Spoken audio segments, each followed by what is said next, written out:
Hello everyone, welcome to Vedastra the Hindu analysis for 20th मई 2023। आज की इस वीडियो में हम लोग देखेंगे 20 मई 2023 में द हिंदू में आई हुई इंपॉर्टेंट आर्टिकल्स के analysis. So let's start the video. सबसे पहला आर्टिकल जो आपको फ्रंट पेज पे देखने को मिलेगा ये है हिंडनबर्ग और अडानी को लेके जो केस था, इसको सुप्रीम कोर्ट ने ये एक पैनल बनाई थी, कमेटी बनाई थी। इस कमेटी को हेड कर रहे थे हमारे जो सुप्रीम कोर्ट के एक रिटायर्ड जज हैं AM, यहाँ पे आपको देखने को मिलेगा AM सप्रे जी। इनके द्वारा ये कमेटी को हेड किया जा रहा था, बट इस कमेटी के द्वारा और टाइम मांगा गया है ये केस को प्रोव करने के लिए। बताया जा रहा टोटल 13 ओवरसीज़ कंपनी है जिसके जो हेड वगैरह है उनके बारे में कुछ इन्फॉर्मेशन कलेक्ट करनी है, वो नहीं हो पा रहा है। ओपैक है, बिल्कुल अपारदर्शी है ये इन्फॉर्मेशन ये कंपनीज़ के द्वारा। ओवरसीज़ कंपनीज़ क्या होती है, जो कि हमारे इंडिया की कंपनी नहीं है, सीज के पार है, यानी कि समुद्र के पार, यानी कि दूसरे फॉरेन कंट्रीज़ है। ये 13 ओवरसीज़ कंपनीज़ के बारे में भी प्रूव करने की बातें चल रही है ये इस कमेटी के द्वारा। तो यहाँ पे इस कमेटी के द्वारा एक्स्ट्रा टाइम मांगा गया है, इसी को लेके ये पूरा का पूरा आर्टिकल है। ओके, हिंडनबर्ग क्या है? हिंडनबर्ग एक बेसिकली फेम है, एक कंपनी आप बोल सकते हो, वो एक जो कि एक रिपोर्ट वगैरह रिलीज करती है। ये US की एक कंपनी है, वहाँ न्यूयॉर्क में इस्टेब्लिश्ड है।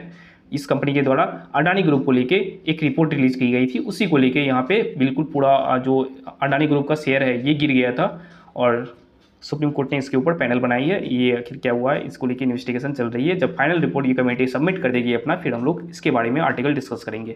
ओके, यहाँ पे रेगुलेटिंग जो कंपनीज़ है इसके बारे में बात चल रही है। कौन कौन सी कंपनी है हमारे इंडिया में? बेसिकली आप बोल सकते हो सेबी है, उसके बाद बॉम्बे स्टॉक एक्सचेंज है, BSE, then national stock exchange. इन तीनों के बारे में आपको पता होनी चाहिए।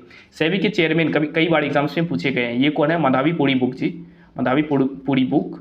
और सेबी का एस्टेब्लिशमेंट 12 अप्रैल 1988 को हुआ था। 12 अप्रैल ये जो डेट है ना, ये भी आपको याद रखने हैं। कई सारे एग्जाम्स में मैंने ये क्वेश्चन देखा हुआ है। 12 अप्रैल कौन से डेट को ये एस्टेब्लिश किया गया था? सेबी फाउंडेशन डे जिसे हम लोग बोलते हैं। अच्छा, ये 12 अप्रैल 1988 को एक एग्जीक्यूटिव बॉडी के तौर पर इसे इस्टेब्लिश किया गया था, एग्जीक्यूटिव बॉडी के तौर पर। बट इसे स्टैच्यूटरी बॉडी, यानी कि पार्लियामेंट के द्वारा एक्ट पास करके, यानी कि पार्लियामेंट में बिल पेश करके उस बिल पे MPs का जो सिग्नेचर है वो करवा के इसे एक स्टैच्यूटरी बॉडी का दर्जा दिया गया था। कब? 1992 को। बेसिकली जो हर्षद मेहता केस हुआ था ना, उसी टाइम पे ये 1992 को सेबी को एक्स्ट्रा पावर दी गई थी इस केस को प्रूव करने के लिए 1992 में। और कौन से दिन? 30 जनवरी 1992 को। ओके, तो ये था सेबी के बारे में। इस्टेब्लिशमेंट के बारे में बात कर लिए हम लोग, चेयरमैन के बारे में बात कर लिए। सेबी का हेडक्वार्टर आपको मुंबई में देखने को मिलेगा। बस इतनी बातें आपको याद रखनी है सेबी के बारे में। Securities and exchange board of India. Now आते हैं BSE के बारे में, Bombay stock exchange of India, sorry Bombay stock exchange, जो कि एशिया का सबसे ओल्डेस्ट एक्सचेंज, जो ये मार्केटिंग रेगुलेटिंग कंपनीज है, ये एक्सचेंज कंपनी है। ओके, बॉम्बे स्टॉक एक्सचेंज ये कब इस्टेब्लिश हुआ था? 1875 में इस्टेब्लिश हुआ था Bombay stock exchange.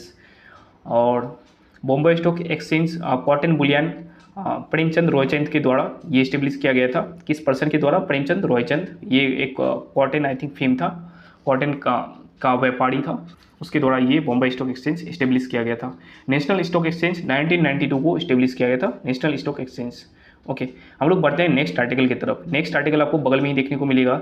RBI pools out ₹2000 notes from active circulation. RBI जो है 2000 के नोट एक्टिव सर्कुलेशन से पुल आउट कर लिए गए हैं, यानी कि इसको बेसिकली आप बोल सकते हो बैन कर दिया गया या बंद कर दिया गया है। RBI अपने पास 2000 के नोट्स लेना चाहते हैं, अपने पास 2000 के नोट RBI जो है बैंकों के माध्यम से लेंगे। और इसका जो ये 30 सितंबर तक ये लास्ट डेट रखी गई है। 30 सितंबर तक आपको RBI के पास, यानी कि बैंकों में ये जो 2000 के नोट्स है इसको बदलवा लेने हैं। ये गाइडलाइंस जो है RBI के द्वारा दिया गया है, ये डेडलाइन 30 सितंबर को, सितंबर तक 2000 के नोट्स की बात हो रही है। तो 2000 नोट्स पे आपको जो बैक में इमेज देखने को मिलेगा, ये मंगलयान का देखने को मिलेगा, जो कि इसरो के द्वारा मंगल ग्रह पे जाने की बात कर रही है ह्यूमन बीइंग का। और 2000 नोट्स जो कलर देखने को मिलेगा, ये कौन सा कलर है? मैजेंटा कलर का आपको 2000 के नोट्स को का कलर जो है ये देखने को मिलेगा। कलर्स और जो पीछे क्या है, ये दोनों चीज़ें कई सारे एग्जाम से मैंने क्वेश्चन देखे हैं, सो आपको ये भी याद रखने हैं। और ये 2000 के नोट्स अभी न्यूज़ में है, तो हो सकता है प्रोबेबिलिटी बन रही है कि एग्जाम्स में आने के क्वेश्चन बनेंगे। ओके, तो ये था फ्रंट पेज में इंपॉर्टेंट आर्टिकल्स। अब हम लोग जाते हैं स्टेट वाले पेज पे। फ्रंट पेज पे आपको ये भी इंपॉर्टेंट आर्टिकल देखने को मिलेगा और ये दोनों आर्टिकल्स जब हम लोग कवर करेंगे, आगे कवर करने वाले बेसिकली। ओके, बढ़ते हैं हम लोग नेक्स्ट आर्टिकल की तरफ। जो कि स्टेट वाले पेज से होगा, ये केरला जो द रियल केरला स्टोरी, इसको लेके गवर्नमेंट जो केरला स्टोरी इसको विरोध कर रहे हैं। और यहाँ पे जो केरला के कई सारे इंडेक्स वगैरह है, नीति आयोग के हेल्थ रेटिंग्स, फिर मैं एक बार यहाँ डिस्कस कर लेता हूँ। India first super fab lab, जैसे first water metro, digital science lab, इस तरीके की कई सारे जो रैंकिंग्स है उसमें केरला पहले नंबर पे आए हुए हैं, दूसरे नंबर पे आए हैं, टॉप पोजीशन पे आए हुए हैं। इसको लेके इस पूरे के पूरे जो आप बोल सकते हो ये इसमें दिया हुआ है। ओके, बढ़ते हैं नेक्स्ट आर्टिकल की तरफ हम लोग, जो कि अगला स्टेट वाले पेज से है। और इस स्टेट वाले पेज में इंपॉर्टेंट आर्टिकल आपको ये वाला देखने को मिलेगा। ये क्या है? How Gujarat is working become India's green hydrogen hub. India का ग्रीन हाइड्रोजन हब होने के लिए गुजरात किस तरीके से काम कर रहा है। आपको पता है ना, इंडिया का जो टारगेट है ये 2070 तक 2070 तक नेट जीरो कार्बन एमिशन का होने का टारगेट है। और 45% ऑलमोस्ट 45% रिडक्शन करने की बात चल रही है कार्बन जो इमिशन है अभी हमारे देश में 2030 तक 45% रिडक्शन करेंगे। 2070 तक बिल्कुल एकदम कार्बन का जो इमिशन है ये बिल्कुल हम लोग करेंगे ही नहीं। इसको लेके कई सारी पहल हमारे देश में चलाई जा रही है। इसी को लेके हाइड्रोजन हब, वो भी कौन सा hydrogen hub? Green hydrogen hub setup करने की बात चल रही है यहाँ पे गुजरात में। गुजरात गवर्नमेंट ने कई सारे फीम से जो इन्वेस्टमेंट है ये वगैरह ये करवाए हुए हैं, जैसे रिलायंस, अडानी और कई सारे फॉरेन कंट्रीज़ के साथ इन्होंने टाई अप करी है इस ग्रीन हाइड्रोजन हब यहाँ पे सेटअप करने के लिए। ये बेसिकली सेटअप कहाँ पे किया जाएगा? ये जो है ना बिल्कुल एकदम पाकिस्तान वाले बॉर्डर पे कच्छ और जो बनासकांठा डिस्ट्रिक्ट है इसी बेल्ट में ये ग्रीन हाइड्रोजन हब जो है ये इस्टेब्लिश किए जाएंगे। सो ये था गुजरात के बारे में। ओके, हम लोग बढ़ते हैं नेक्स्ट आर्टिकल की तरफ। नेक्स्ट आर्टिकल, हेमकुंड साहिब का जो यात्रा है इसको लेकर रजिस्ट्रेशन स्टार्ट हो चुकी है। हेमकुंड साहिब आपको चमोली डिस्ट्रिक्ट में देखने को मिलेगा। कहाँ पे? गुजरात में, गुजरात नहीं, उत्तराखंड में। और ये चमोली डिस्ट्रिक्ट में आपको जो बद्रीनाथ है वो भी देखने को मिलेगा। पता है ना, उत्तराखंड के छोटा चार धाम जिसे हम लोग कहते हैं, केदारनाथ, बद्रीनाथ, गंगोत्री और यमुनोत्री, ये चारों। और उसके बाद हेमकुंड साहिब, ये पांचों जो पैलेसेस है ना, कहाँ पे? उत्तराखंड में। काफ़ी ज़्यादा इंपॉर्टेंट प्लेस है, आपके एग्जाम में फ्रिक्वेंटली इससे क्वेश्चन देखने को मिलते हैं। और ये जो हमारे रिलीजियस या फिर टूरिज्म के पॉइंट ऑफ व्यू से भी इंपॉर्टेंट प्लेसेस है उत्तराखंड में। और कई बार इसको लेके आर्टिकल्स आते रहते हैं। जैसे चार धाम यात्रा जो स्टार्ट हुई थी उस पर भी ये आर्टिकल आया था। आप लोग कहाँ पे जाके रजिस्टर वगैरह कर सकते हो इसको लेके। ओके, उत्तराखंड में जिम कॉर्बेट नेशनल पार्क है, जो कि जहाँ पे फर्स्ट टाइम टाइगर प्रोजेक्ट जो है वो लॉन्च किया गया था 1973 में। किसके द्वारा? हमारे उस टाइम के प्राइम मिनिस्टर इंदिरा गांधी जी के द्वारा। और 1972 में वाइल्ड लाइफ प्रोटेक्शन एक्ट जो है वो आया हुआ था। 1973 में टाइगर जो T/2 यानी कि टाइगर को दोगुना करने की बात हम लोगों ने करी थी। 10 में T/2 प्रोजेक्ट हम लोगों ने स्टार्ट किया था। हम लोगों ने बेसिकली 13 टाइगर रेंज कंट्रीज होती है उसका मीटिंग हुआ था। वहाँ पे टाइगर की जो पॉपुलेशन है उसको दोगुना करने की बात चल रही थी। और 2018 में नेपाल ने ये दोगुना करके दिखाया है। और 2022 इसका डेडलाइन था, यानी कि डेडलाइन से पहले ही करके दिखा दिया था। और इंडिया 2019 में करके दिखाया। सो ये था डेडलाइन टाइगर T/2 प्रोजेक्ट। और 2022 में डेडलाइन क्यों रखा गया? क्योंकि चाइना जो है ये 2022 एज अ टाइगर ईयर मनाना चाहता था, इस कारण से रखा गया। और इस बार का 2023 में जो चाइना है अपना जो एनिमल, कौन सा एनिमल को मनाने की बात कर रही है? रैबिट को। सो ये था उत्तराखंड के बारे में। And anything else from Uttarakhand? आपको यहाँ पे CM देखने को मिलेगा पुष्कर सिंह धामी, और उत्तराखंड में BJP की सरकार है अभी। सो अब हम लोग बढ़ते हैं नेक्स्ट आर्टिकल की तरफ। नाउ अब हम लोग अगले आर्टिकल में आते हैं। ये क्या है? Marriage can be solemnised online since Kerala high court. Kerala high court के द्वारा बताया गया है, क्या बताया गया है कि मैरिज जो है ऑनलाइन भी सोलेमनाइज्ड किया जा सकता है, यानी कि मैरिज ऑनलाइन भी हो सकती है। ये किसके द्वारा बताई गई है? केरला हाईकोर्ट के द्वारा। यानी कि ऑनलाइन मैरिज अब ये लीगल है हमारे इंडिया में। केरला हाईकोर्ट की बात कर रही है तो केरला हाईकोर्ट इंडिया का फर्स्ट ऐसा हाईकोर्ट बन गया है जो कि अपना वर्डिक्ट है वर्नाक्युलर लैंग्वेज में प्रेस करेगी, यानी कि मलयाली लैंग्वेज में। वर्नाक्युलर लैंग्वेज मतलब कि लोकल लैंग्वेज में जो वर्डिक्ट है वो रिलीज़ की जाएगी। केरला हाईकोर्ट ऐसा करने वाला देश का पहला हाईकोर्ट बन गया है। और Chandigarh high court, recently Chandigarh high court पहला ऐसा हाईकोर्ट बन गया है जो कि ChatGPT टेक्नोलॉजी को यूज करने वाला है। चंडी हाईकोर्ट ऐसा पहला हाईकोर्ट है जो कि ChatGPT जो टेक्नोलॉजी है ये यूज करने वाला है। टॉकिंग अबाउट केरला हाईकोर्ट, तो केरला हाईकोर्ट के जुरिस्डिक्शन में एक तो केरला स्टेट आता है, उसके बाद लक्षद्वीप, ये भी केरला हाईकोर्ट की ही जुरिस्डिक्शन में आती है। ओके, बढ़ते हैं हम लोग नेक्स्ट आर्टिकल की तरफ जो कि है सुप्रीम कोर्ट से रिलेटेड। सुप्रीम कोर्ट में कल जो है 2 नए जजेस का अपॉइंटमेंट हुआ है और सुप्रीम कोर्ट अपना फुल मेजोरिटी में आ गया है, यानी टोटल 34 जजेस हो चुके हैं, जिसमें से 33 जजेस होते हैं और एक चीफ जस्टिस ऑफ इंडिया होते हैं। तो 34 जजेस सुप्रीम कोर्ट में हो गई है। ये सुप्रीम कोर्ट का जो फुल स्ट्रेंथ है वो अचीव हो चुका है। सुप्रीम कोर्ट की बात हम लोग कर रहे हैं। सुप्रीम कोर्ट का जो फाउंडेशन हुआ था ये 26 जनवरी 1950 में हुआ था सुप्रीम कोर्ट का फाउंडेशन। ये आपको बातें याद रखनी है। MTS 2021 में ये क्वेश्चन पूछा गया था। और सुप्रीम कोर्ट के जो अभी चीफ जस्टिस है ये कौन है? DY Chandrachud ji Supreme Court की चीफ जस्टिस है। इससे पहले कौन थे? यू ललित, उदय उमेश ललित जी। ओके, अब हम लोग नेक्स्ट आर्टिकल की तरफ मूव करते हैं। नेक्स्ट आर्टिकल आपको ऊपर में देखने को मिलेगा, Supreme Court defers scientific survey on Shivling at Gyanvapi mask.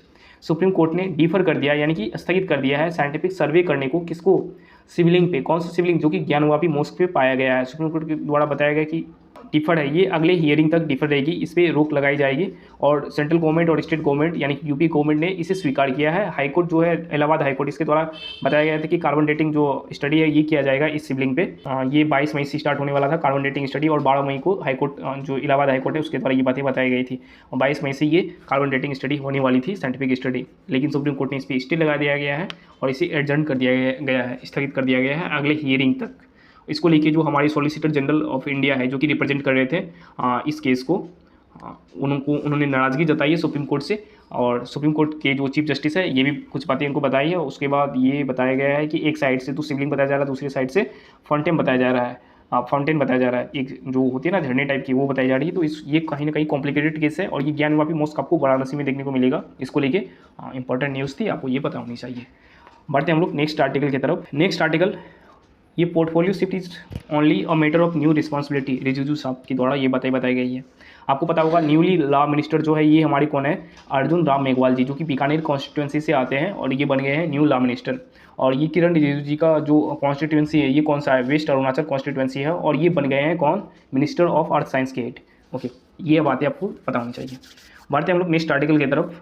Next article जो कि आपको फ्रंट पेज पे मैंने दिखाया था कि ये आर्टिकल हम लोग बाद में मेंशन करेंगे, डिस्कस करेंगे।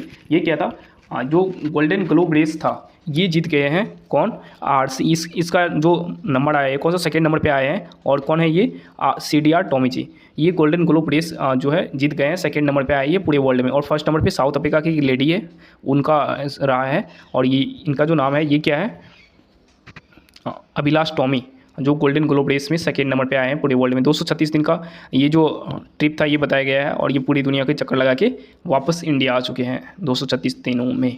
और इसमें जो यूज़ कुछ भी नहीं किया गया, जितने भी मॉडर्न टेक्नोलॉजीज है, नेविगेशन वगैरह, ये सब चीज़ों को यूज़ नहीं किया गया। 1960 वाली टेक्नोलॉजी अपना की, यानी कि जो उस टाइम पे होती थी ना, बिना किसी मॉडर्न टेक्नोलॉजी के नेविगेशन वगैरह ऐसे होती थी सूर्य वगैरह को देख के, उस तरीके से ये सोलो परफॉर्मेंस पूरे ग्लोब का चक्कर लगा के किया गया है। और फर्स्ट स्पॉट पे आने वाली, यानी कि इस जो गोल्डन ग्लोब रेस है GGR, इसमें फर्स्ट स्पॉट पे कौन आई थी? South African sailor Kirsten Neuschafer. ये फर्स्ट लेडी है, फर्स्ट वीमेन जो कि गोल्डन ग्लोब रेस को जीतने वाली है पूरे वर्ल्ड में। ओके, हम लोग बढ़ते हैं अब नेक्स्ट आर्टिकल की तरफ। नेक्स्ट आर्टिकल आपको देखने को मिलेगा, ये पहले वाले पेज से, ये क्या था? Modi to meet Zelensky during G7 summit. आपको पता होगा G7 समिट कहाँ पे कंडक्ट कराए जा रहे हैं? हिरोशिमा में कंडक्ट कराए जा रहे हैं। हिरोशिमा जापान का एक सिटी है, यहाँ पे कंडक्ट हो रही है, और इसमें हमारे prime minister as a guest वहाँ पे इनवाइट किए गए हैं। तो G7 समिट के दौरान ही प्राइम मिनिस्टर मिलेंगे व्लादिमीर जेलेंस्की से, जो कि यूक्रेन के प्राइम मिनिस्टर हैं। उनसे साइडलाइंस में बातें, उनसे मीटिंग भी होगी। इसको लेके ये पूरा आर्टिकल है। यहाँ पे जो G7 समिट है वहाँ पे मीडिया के द्वारा कई सारे क्वेश्चंस प्राइम मिनिस्टर से पूछा गया था, जैसे बॉर्डर इश्यू वगैरह, इन सारी चीज़ों को लेके प्राइम मिनिस्टर ने अपने जवाब दिए हैं। इसके बारे में इस पूरा आर्टिकल में लिखा हुआ है, आप इसे पढ़ोगे तो अच्छे से समझ में आ जाएगा, आप इसे जरूर पढ़ना। बढ़ते हैं हम लोग नेक्स्ट आर्टिकल की तरफ, लेकिन बढ़ने से पहले आपको पता होना चाहिए G7 जो है ये कितने कंट्रीज इसके पार्टिसिपेंट है, यानी मेंबर है। G7 के जो मेंबर है आपको नॉर्थ अमेरिका में USA और कनाडा देखने को मिलेगा। उसके बाद यूरोप की बात करें तो UK, फ्रांस, जर्मनी, इटली और उसके बाद जापान। ये सातों कंट्री जो है G7 का पार्ट है। 2014 में रसिया को G7 से हटा दिया गया है। G8 हुआ करता था पहले, 2014 में रसिया को इससे बाहर निकाल के G7 बना दिया गया। क्यों बाहर निकाला गया? क्योंकि यूक्रेन का जो क्रीमिया वाले एरिया है ना, क्रीमिया, उसको रसिया ने एक्वायर कर लिया था। इस कारण से G8 से हटा के रसिया को G7 ऑर्गेनाइजेशन है इसको बनाया गया था। फर्स्ट मीटिंग G7 का 1975 में पेरिस में हुआ था। ये बातें आपको याद होनी चाहिए। ओके, बढ़ते हैं हम नेक्स्ट आर्टिकल की तरफ। आगे ऐसा कोई इंपॉर्टेंट आर्टिकल है नहीं, मैंने आगे इधर देख रखा है। सो आज का वीडियो ये था। एंड एडिटोरियल वाले पेज पे ना ये ग्राउंड जीरो दे रखी है जिसमें मणिपुर में जो वायलेंस हो रहा है उसके बारे में यहाँ पे बताया गया है पूरा का पूरा आर्टिकल, किस तरीके से कैसी चीज़ें मीटी पीपल और जो मणिपुर के अलग ट्राइब्स है उसके बीच में झड़प देखने को मिल रही है और काफ़ी ज़्यादा यहाँ पे लॉस हो रहा है। ये आवर लैंड बिलोंग्स टू इस तरीके की जो आगजनी वगैरह है यहाँ पे काफ़ी एक वायलेंस यहाँ पे देखने को मिला है और कहीं ना कहीं सिचुएशन को अंडर कंट्रोल कर लिया गया है गवर्नमेंट के द्वारा। और ये एडिटोरियल वाले पेज में इंपॉर्टेंट, ये बिल्कुल पॉलिटिकल आर्टिकल है जो कर्नाटका में अभी जो इलेक्शन हुआ था उसको लेके ये इंपॉर्टेंट आर्टिकल आपको देखने को मिल सकता है। Tracking SDG progress the Bhopal way, sustainable development goal जो है ना ये 17 सस्टेनेबल डेवलपमेंट गोल्स है, इसको किस तरीके से प्रोग्रेस किया जा रहा है, किस तरीके से बढ़ाया जा रहा है इंडिया के द्वारा, ये भोपाल के नज़रिए से देखेंगे इसको। ये पूरा का पूरा आर्टिकल जो है मेंशन किया गया है। सस्टेनेबल डेवलपमेंट गोल्स ये 17 है, आपको 17 गोल्स जो है हो सके तो याद कर लीजिए, इसको काफ़ी इंपॉर्टेंट होता है और एग्जाम में इसके क्वेश्चन पूछे जाते हैं। बेसिकली सस्टेनेबल डेवलपमेंट गोल जो 6 है ना ये काफ़ी ज़्यादा इंपॉर्टेंट, जो कि वाटर और सैनिटेशन प्रोग्राम को लेके है, सस्टेनेबल डेवलपमेंट गोल नंबर 6। सो ये था आज का वीडियो एंड मिलेंगे हम लोग कल यानी कि नेक्स्ट वीडियो में। Till then take care and good bye, have a nice day, thank you so much for watching.